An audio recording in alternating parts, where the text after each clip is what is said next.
وبركاته. إن الحمد لله نحمده ونستعينه ونستغفره ونعوذ بالله من شرور أنفسنا وسيئات أعمالنا. من يهده الله فلا مضل له ومن يضلل فلا هادي له.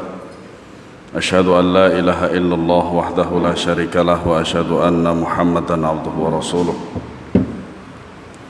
يا أيها الذين آمنوا اتقوا الله حق تقاته ولا تموتن إلا وأنتم مسلمون. يا أيها الناس اتقوا ربكم الذي خلقكم من نفس واحدة وخلق منها زوجها وبث منهما رجالا كثيرا ونساء واتقوا الله الذي تساءلون به والأرحام إن الله كان عليكم رقيبا. يا أيها الذين آمنوا اتقوا الله وقولوا قولا سديدا يصلح لكم أعمالكم ويغفر لكم ذنوبكم ومن يطع الله ورسوله فقد فاز فوزا عظيما. أما بعد فإن أصدق الحديث كتاب الله وخير الهدي هدي محمد صلى الله عليه وسلم وشر الأمور محدثاتها وكل محدثة بدعة وكل بدعة ضلالة وكل ضلالة في النار. Ma'asyiral muslimin, a'azani Allah wa iyyakum. Pembahasan terakhir daripada pembatal keislaman, yaitu yang ke-10, adalah al-i'radu an dinillahi la yata'allamuhu wa la ya'malu bihi. والدليل قوله تعالى ومن أظلم ممن ذكر بآيات ربه ثم أعرض عنها إن من المجرمين منتقمون. As-Sajdah. Yang ke-10 adalah berpaling dari agama Allah Ta'ala, tidak mempelajarinya dan tidak pula mengamalkannya. Sudah berpaling, tidak mempelajari,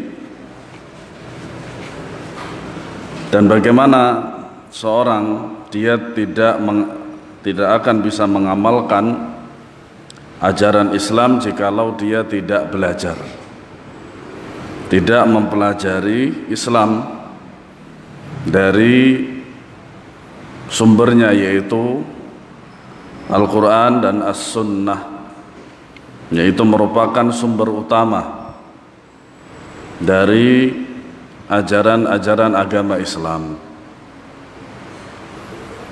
Berpaling dari agama Allah Ta'ala, yaitu berpaling dari mempelajari pokok agama yang seseorang dapat dikatakan muslim dengannya. Jadi agama Islam ini perlu kita pelajari, tidak sekedar yang namanya Islam itu adalah dari lahir sampai mati saja, atau perkataan yang penting muslim. Tidak. Rasulullah sallallahu alaihi wasallam bersabda, "Talabul ilmi fardhatun ala kulli muslimin." Bahwasanya wajib untuk talabul ilm, mempelajari ilmu agama ini, hukumnya wajib, fardu ain ala kulli muslimin, bagi orang yang mengaku Islam, di atas Islam. Nah, meskipun ia jahil, bodoh terhadap perkara-perkara agama yang sifatnya terperinci.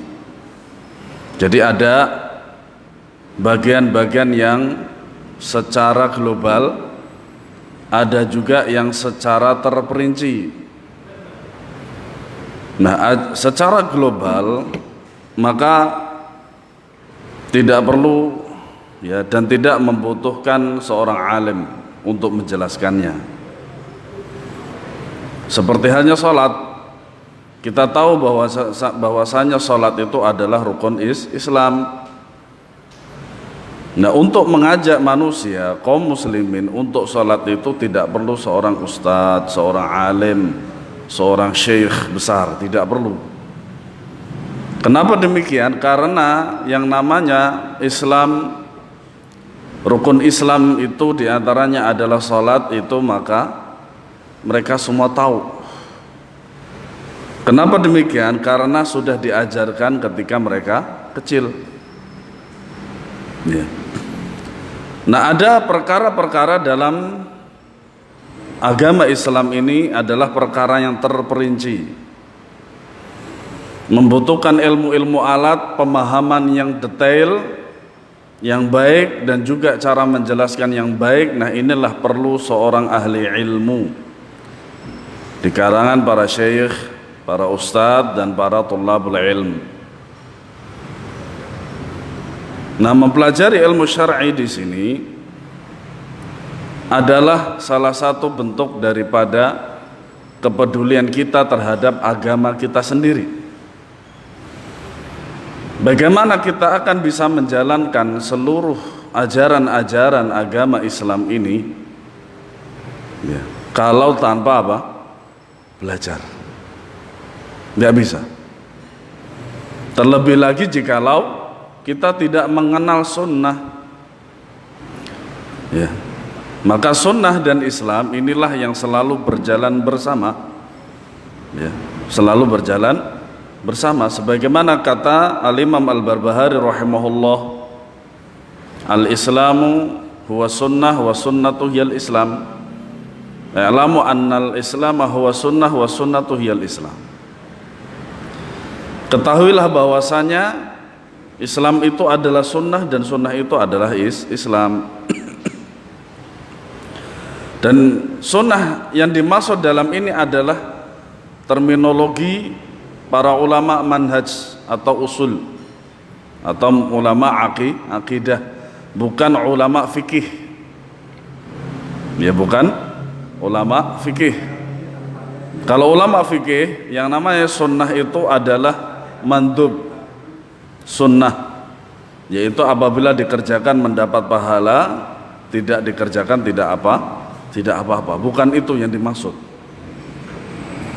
Yang dimaksud dengan sunnah itu adalah apa-apa yang disandarkan kepada Nabi SAW berupa perkataan, perbuatan, sifat, dan takrir atau kesepakatan beliau. Nah, itulah yang dimaksud dengan sunnah. Ya. Oleh karenanya di antara para ulama, mereka ada yang menamakan kitab tauhid mereka itu dengan nama As-Sunnah, seperti Kitabus Sunnah karya Imam Abdullah bin Imam Ahmad bin Hanbal, Kitab Usulus Sunnah karya Al-Imam Ahmad bin Hanbal, Kitabus Sunnah karya Al-Imam Al-Khallal. Nah, padahal pembahasannya itu adalah kitab tentang manhaj dan akidah. Kenapa demikian? Karena yang namanya kehidupan Nabi SAW itu dipenuhi dengan tauhid, dipenuhi dengan manhaj, sehingga dikatakan sunnah, bukan sunnah menurut fikih. Ya. Maka pada pembatal yang ke-10 ini sebenarnya adalah mengajak kita untuk mempelajari agama Islam kita, agama kita yang tercinta, agama yang begitu berharga. Ya. Maka kita harus mempelajarinya dan mengamalkan daripada Islam itu sendiri. Kita pelajari dari Al-Quran dan As-Sunnah dengan pemahaman salafus saleh, yaitu para sahabat radhiyallahu anhum. Masalah penting, jika berpaling itu dari mempelajari pokok agama dan akidah serta membencinya, maka ini adalah salah satu pembatal keislaman. Sangat jelas sekali. Ya.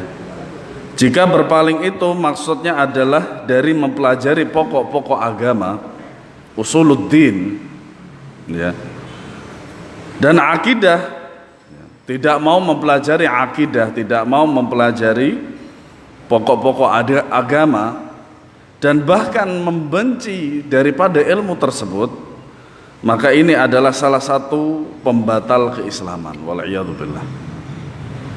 Ya.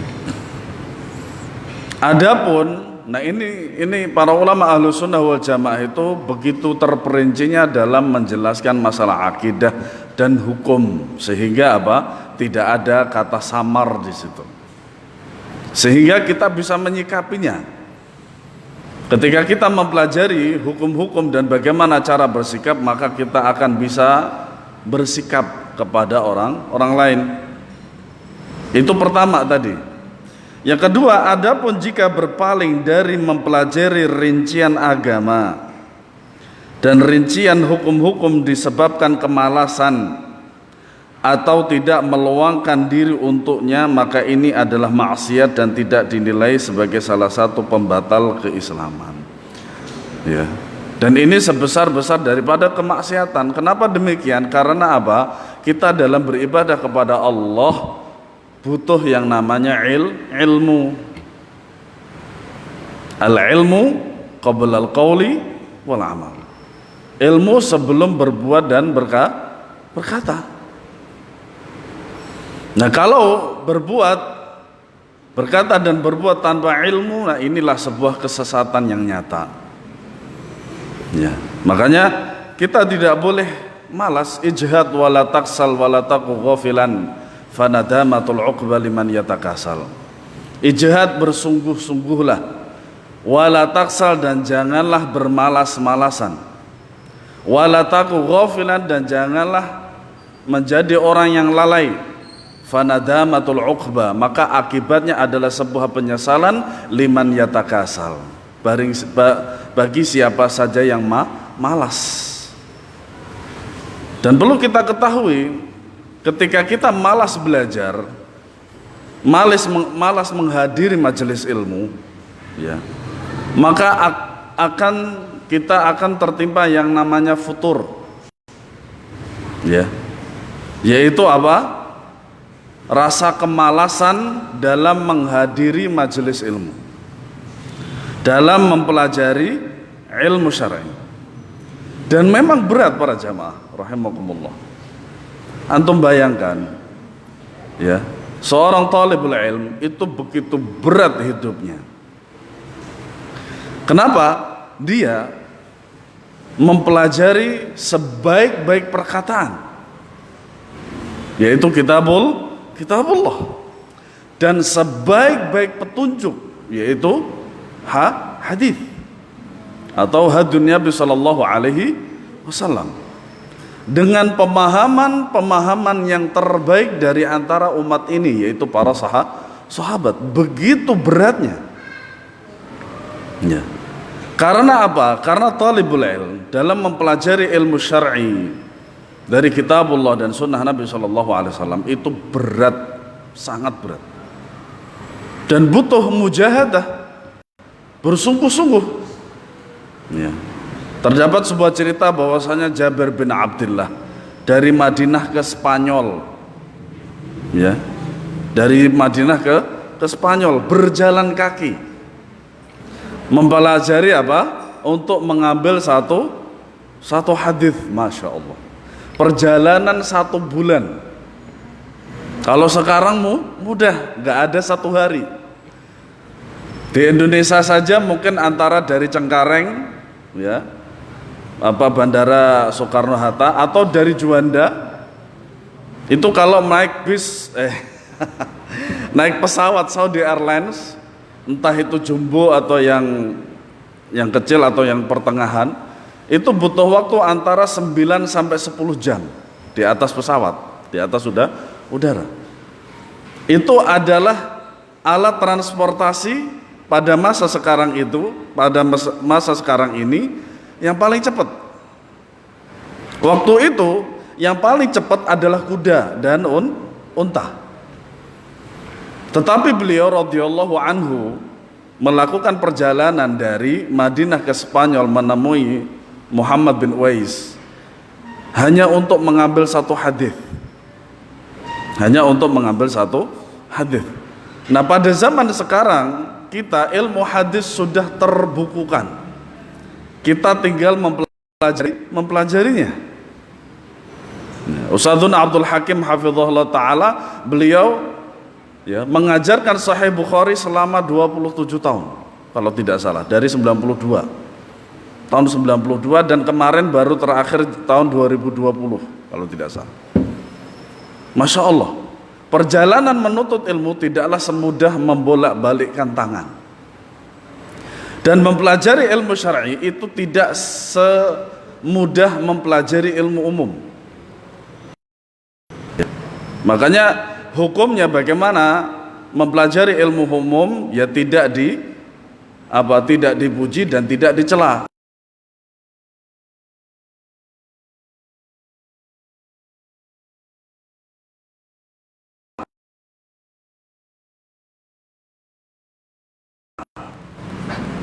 Harus betul-betul ikhlas karena Allah Subhanahu wa taala.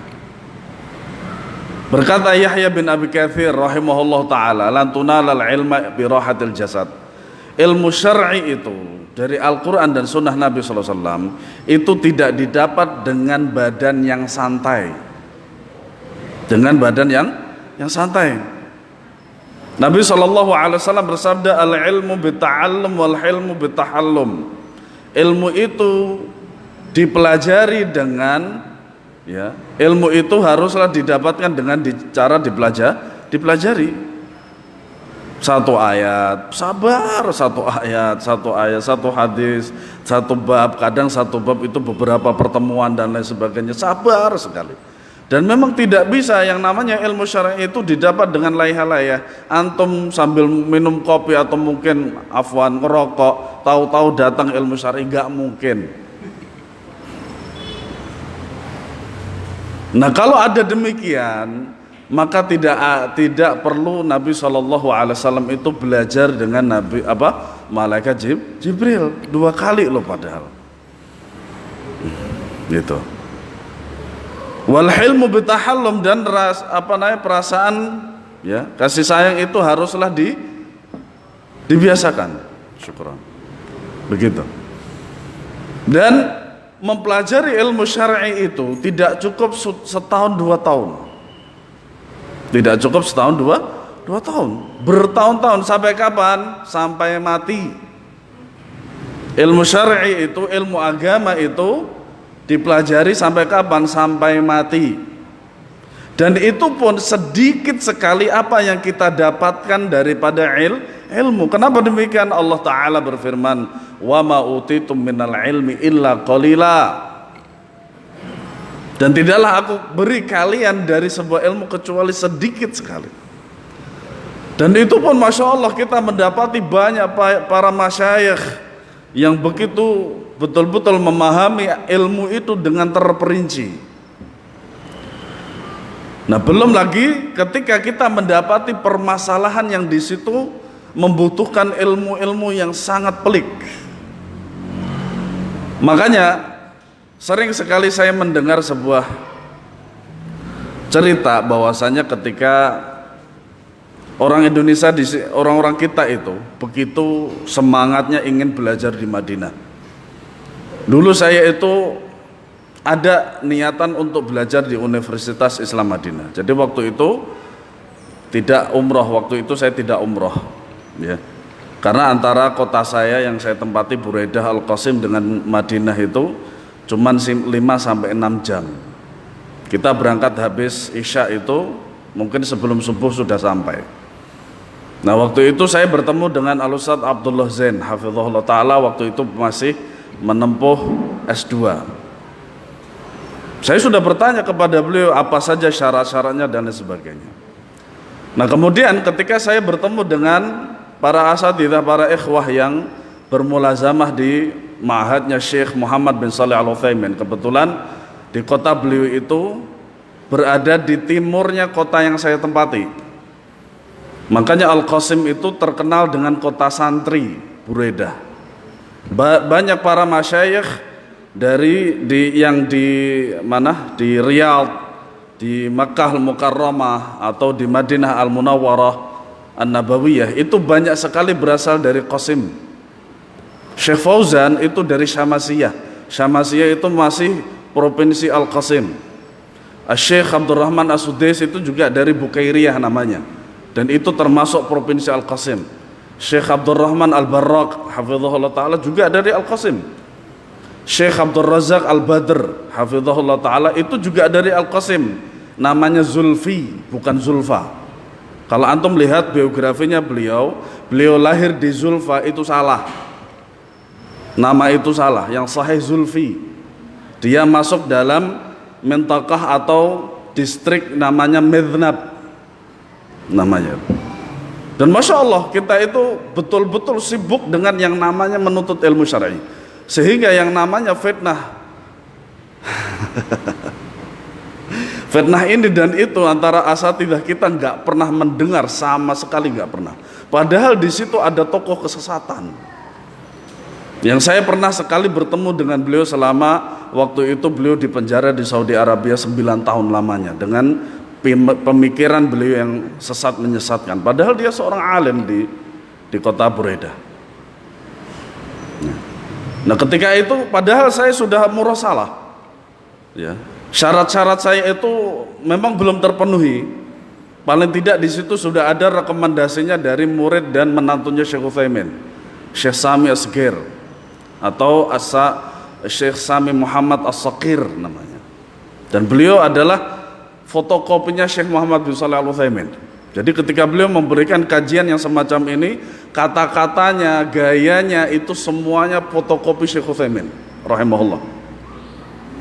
Nah, masjid sekarang yang jadi Jami' Syekh Utsaimin itu dulunya adalah jami'nya Syekh Muhammad bin Nasiruddin Al-Albani, Syekh Abdurrahman bin Nasir As-Sa'di.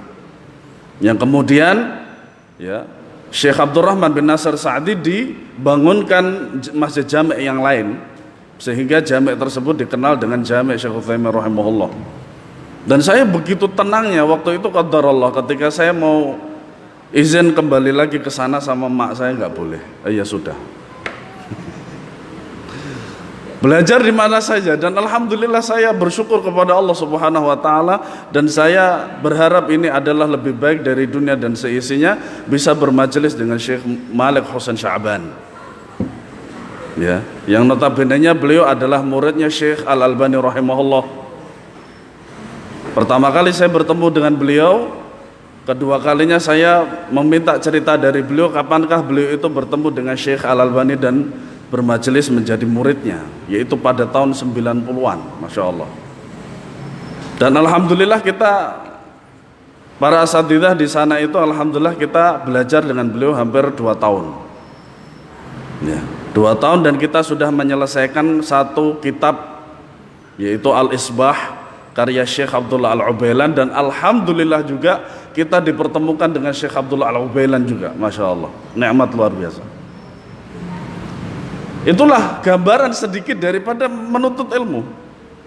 Menuntut ilmu itu berat sekali para jamaah rahimakumullah. Tidak bisa santai-santai. Tapi kalau antum sabar, ya, kalau antum sabar, betul-betul sabar, ya, insya Allah Ta'ala akan ada buahnya. Contoh kemarin ketika saya ke Bali itu 100% itu niat saya adalah jalan-jalan. Ya. Nah kata teman saya ini asli orang Bali, waktu itu kita ketemu di Jogja. Nah waktu itu beliau termasuk relawan. Kemudian kita ketemu juga di Donggala, Sulawesi Tengah. Ya, beliau juga relawan. Kemudian saya mendatangi kota beliau. Gitu. Alhamdulillah juga disuruh memberikan sedikit ilmu yang saya dapatkan dari Allah Subhanahu wa taala. Ya.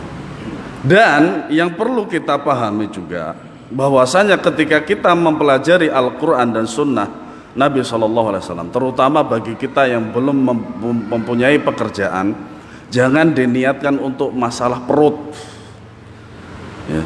Begitu rendahnya sekiranya kalau kita mempelajari ilmu syar'i yang mulia ini hanya untuk mendapatkan penghidupan. Ya, ada seorang bos daripada sebuah travel bus. Ya, dia hanya lulusan SMP kalau nggak salah. Sekarang jadi bos dia. Makanya masalah dunia itu tidak perlu, ya memang betul tidak perlu yang namanya apa? Ilmu tinggi. Yang penting pengalaman banyak. Tetapi kalau ilmu syar'i, Allah Subhanahu wa taala akan mengancam siapa saja yang tidak ikhlas. Terutama mengharapkan yang seperti ini. Apa ini? Tahu nih di Nah, ini biasanya isyarat apa? Duit. Dan itu memang terjadi. Ada sebagian ustadz ketika diundang ke sana kemari narif paling tidak 800.000 setiap pertemuan. Seandainya kalau sekali satu hari itu 3 pertemuan, masya Allah, dikali satu bulan, ya, seperti itu. Padahal itu ancamannya luar biasa. Dan ada juga seorang ustadz masyhur juga lagi. Di waktu bersamaan dia menerima 2 undangan. Yang satu tempatnya agak terpencil dari musola seperti kita ini. Yang satunya tempat elit. Dan biasanya kalau selesai kajian itu diberi yang namanya, kalau saya juga baru ingat kalau di sini itu bisyarah ya. Bisyarahnya nggak tanggung-tanggung, $100. Bayarnya pakai dolar. Nah, ustadz ini memilihnya di tempat elit ini. Dan kebetulan saya punya murid juga, dia juga di situ. Saya tanya, apa memang demikian ya akhi? Iya ustadz, masya Allah. Jadi namanya duit itu fitnah besar. Dan biasanya kalau ustadz berbicara masalah seperti ini itu sangat riskan sekali sebenarnya.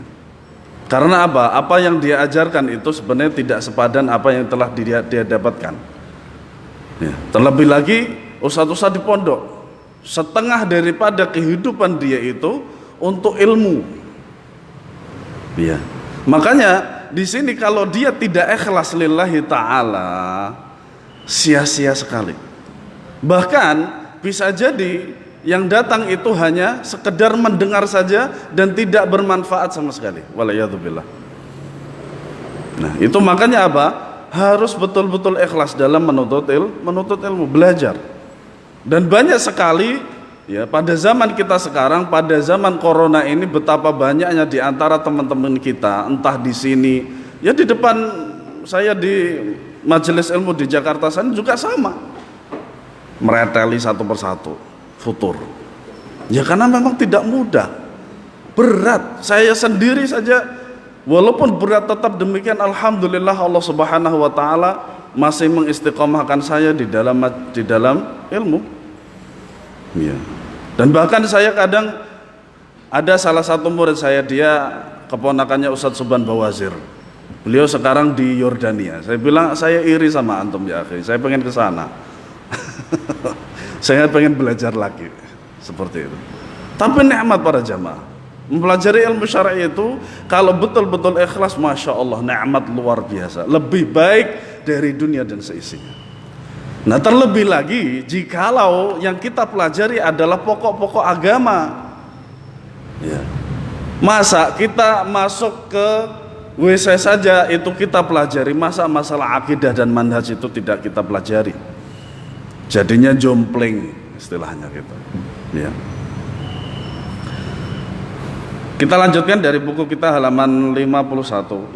Imam Ibnul Qayyim rahimahullah berkata, kufur i'rad, berpaling, ialah berpaling dengan pendengaran dan hatinya dari risalah yang dibawa oleh Rasulullah sallallahu alaihi wasallam.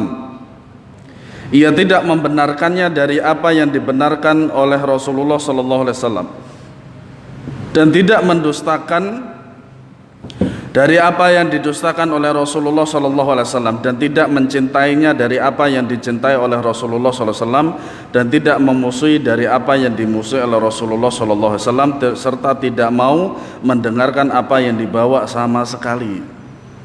Ya.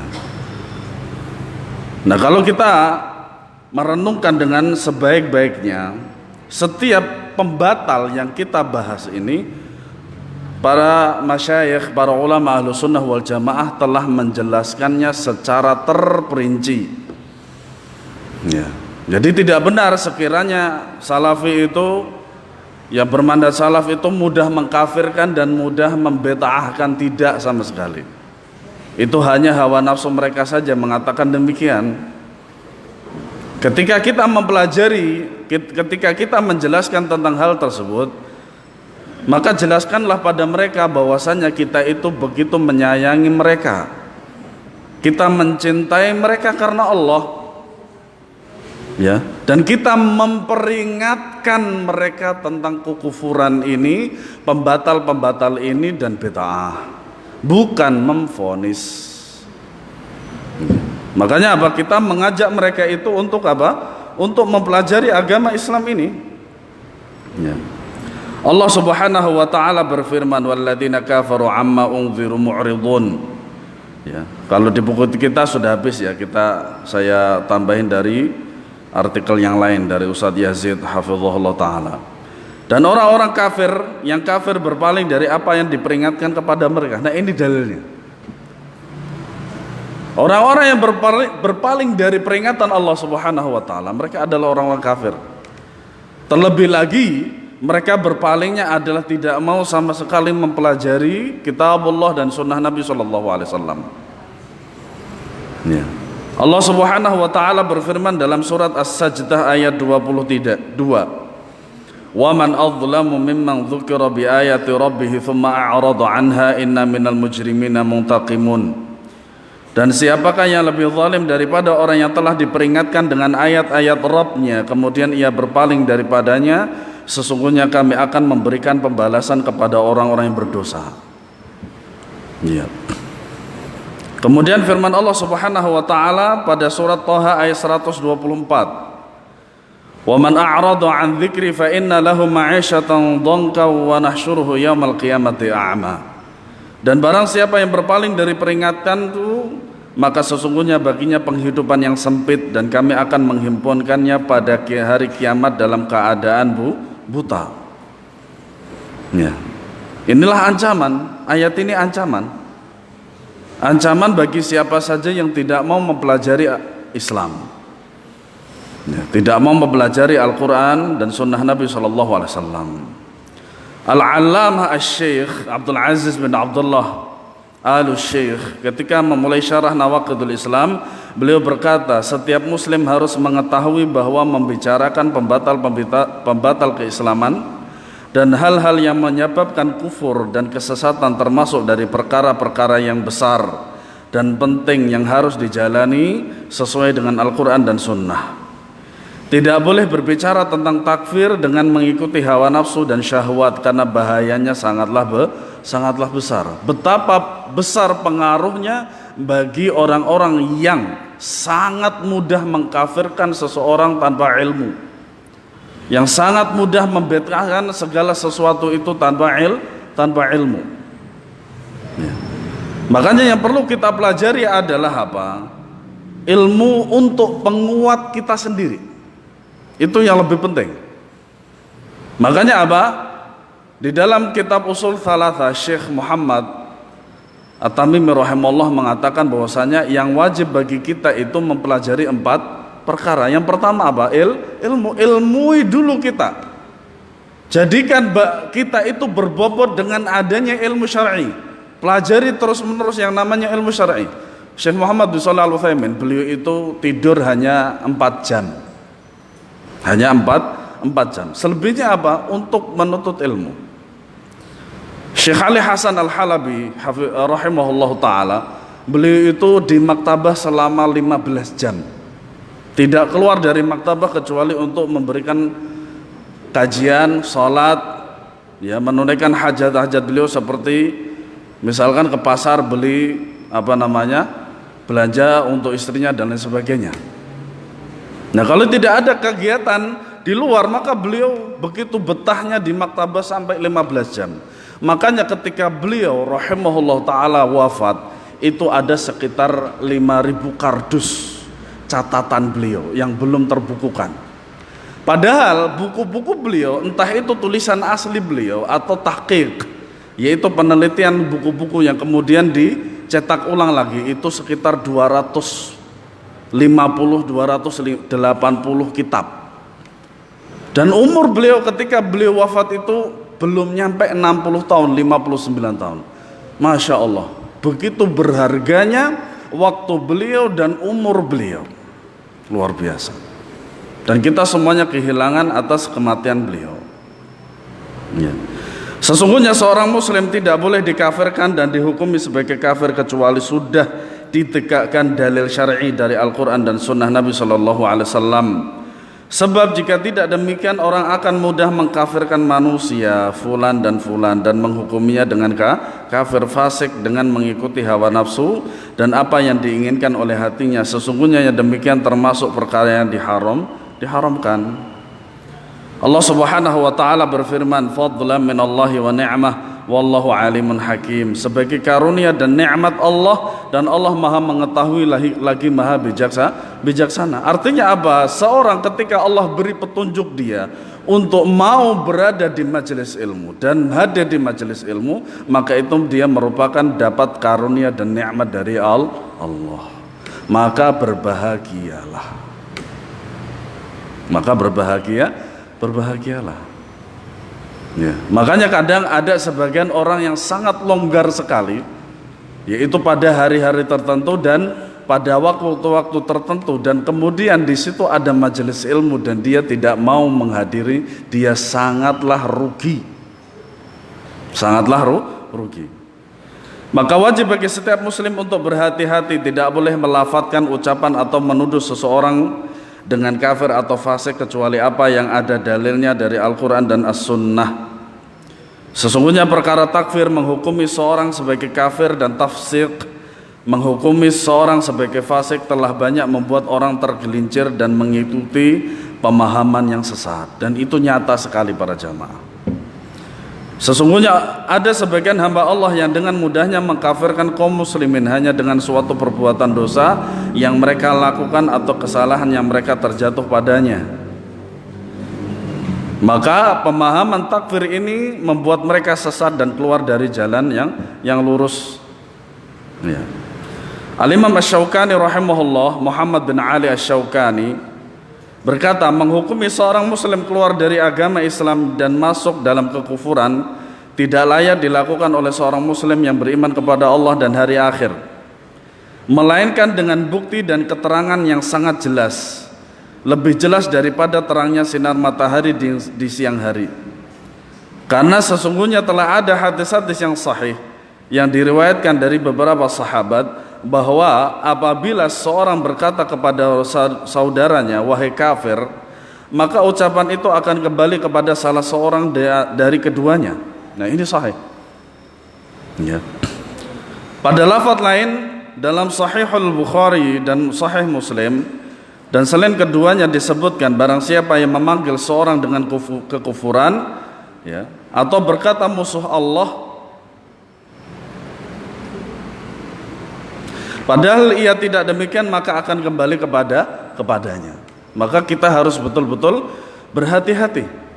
Dan masalah takfir ini bukanlah masalah sepele. Ya. Hadis-hadis itu tersebut menunjukkan tentang besarnya ancaman dan nasihat yang besar, agar kita tidak terburu-buru dalam masalah kafir mengkafirkan. Pembatal-pembatal Islam yang disebutkan, ya, yang kita pelajari adalah hukum yang bersifat umum. Makanya tadi kita jelaskan di Muqaddimah bahwasanya masih banyak pembatal-pembatal yang lain. Nah, di antara yang saya sebutkan itu, ya, adalah salat, yaitu meninggalkan salat. Ya. Maka tidak diperbolehkan bagi seorang tergesa-gesa dalam menetapkan bahwa orang yang melakukannya langsung keluar dari Islam. Nah, ini yang perlu kita pelajari dan pahami dan lakukan. Apa syaratnya para jamaah? Iqamatul hujjah. Jelaskan dulu. Ya, jelaskan dulu. Sebagaimana Syekhul Islam Ibnu Taimiyah rahimahullah berkata, sesungguhnya pengkafiran secara umum sama dengan ancaman secara umum. Wajib bagi kita untuk berpegang kepada kemutlakan dan keumumannya. Adapun hukum kepada orang tertentu bahwa ia kafir dan dia masuk neraka, maka harus dengan dalil yang jelas atas orang tersebut, karena dalam menghukumi seorang harus terpenuhi dahulu syarat-syaratnya serta tidak ada penghalangnya. Nah, apa syarat-syarat dapat dihukumi seorang itu menjadi kafir? Yang pertama, mengetahui hukumnya. Misalkan sholat itu, dia tahu kalau sholat itu wajib, tetapi dia mengetahui ya akan hukum tersebut tetapi mengingkari. Nah, maka ini sudah jelas sekali bahwasanya dia itu kafir, tapi tetap kita harus menasehati dia. Ya. Yang kedua, dilakukan dengan sengaja, sudah tahu dan dilakukan dengan sengaja dan sadar. Yang ketiga adalah tanpa paksaan, dan inilah 3 syarat utama seorang itu bisa dikafirkan apabila melakukan salah satu dari pembatal-pembatal keislaman. Sedangkan intifa'ul mawani', penghalang-penghalang yang menjadikan seorang dihukumi kafir, yaitu kebalikan dari syarat tersebut. Pertama, tidak tahu alias jahil. Yang kedua, tidak sengaja. Dan biasanya ketidaksengajaan seseorang itu ya berdasarkan apa yang dia tidak ketahui.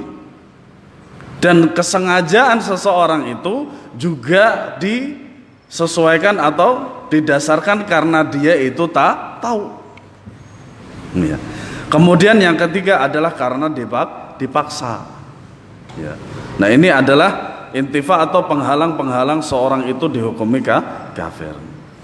Kemudian pada penutupan dari perkataan beliau rahimahullahu taala, ya, wala farqa fi jami'i hadhihi nawaqid, dan tidak ada perbedaan dalam pembatal-pembatal ini antara orang bercanda, bainal hazili wal jadi wal khaifi illal mukrah. Tidak ada perbedaan dalam pembatal-pembatal ini antara orang yang bercanda, serius atau takut. Jadi 3 keadaan ini apabila dia itu melakukannya maka dia tetap dihukumi kafir. Kecuali, makanya di sini ada pengecualian. Makanya ketika membahas tentang manhaj yang semacam ini, para ulama ahlu sunnah wal jamaah memperinci serinci-rincinya, sehingga ketika kita mempelajari juga harus betul-betul rinci, sehingga kita tidak mudah mengkafirkan seseorang, dan juga supaya tidak mudah orang lain itu menuduh kita itu mudah dalam mengkafirkan seseorang, seperti yang kita tahu pada zaman kita ya, Wahabi suka mengkafirkan orang, suka membedahkan orang. Saya kira antum sering sekali mendengar semacam ini, entah mendengar atau membaca statement ini.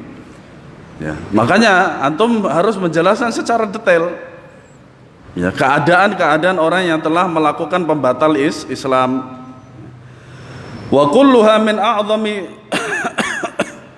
wa kulluha min a'zami ma yakunu khataran wa min aktsara ma yakunu wuqu'an, fayanbaghi lil muslim an yahdharaha wa yakhafu minha ala nafsihi, na'udzubillahi min mujibati ghadabi wa alimun iqabihi. Semua pembatal ini termasuk perkara besar yang perlu diwaspadai dan termasuk perkara yang sering terjadi. Wajib bagi setiap muslim untuk mewaspadainya dan takut menimpa dirinya. Kita berlindung kepada Allah dari mendapatkan murkanya dan pedihnya siksaan. Wassallallahu ala nabiyyina Muhammadin wa ala alihi wa asahbihi wasallam. Alhamdulillahirabbil alamin. Kita telah menyelesaikan pembahasan daripada pembatal-pembatal keislaman ini, dan adapun pada buku kita ini ya, ini ditutup dengan doa-doa, yaitu Allah maghfirli khati'ati wa jahli wa israfi fi amri wa ma anta a'lamu bihi minni. Allahumma maghfirli jiddi wa hazli wa khata'i wa amdi wa kullu dhalika indi. Allahumma maghfirli ma qaddamtu wa ma akhartu wa ma asrartu wa ma a'lantu wa ma asraftu wa ma anta a'lamu bihi minni. Antal muqaddim wa antal muakhir wa anta ala kulli syai'in qadir. Rabbana atina fid dunya hasanah wa fil akhirati hasanah wa qina adzabannar. Allahumma anfa'ni bima 'allamtani wa 'allimni ma yanfa'uni wa zidni ilma. Semoga Allah Subhanahu wa taala memberikan kita ilmu yang bermanfaat dan dimudahkan kita untuk mengamalkan apa yang sudah kita pelajari dari agama Islam ini. Wallahu a'lam bishawab. Sekaligus kita menutup daurah ini dan insya Allah masih ada satu pertemuan lagi besok maghrib insya Allah ta'ala. Ya, apabila ada salah paham dan apabila penjelasan saya ada yang masih belum bisa dipahami, ya, mohon dimaafkan, dan semua kebenaran adalah datangnya dari Allah Subhanahu wa taala. Kita berdoa dan berharap kepada Allah Subhanahu wa taala untuk selalu semangat dalam bermajelis ilmu, tidak futur, ya, karena apa? Karena ilmu itulah yang akan membawa kita kebahagiaan di dunia dan di akhirat. Sallallahu ala nabiyyina Muhammad wa ala alihi wasallam. Subhanakallahumma wa bihamdika asyhadu an la ilaha illa anta astaghfiruka wa atubu ilaik. Assalamualaikum warahmatullahi wabarakatuh.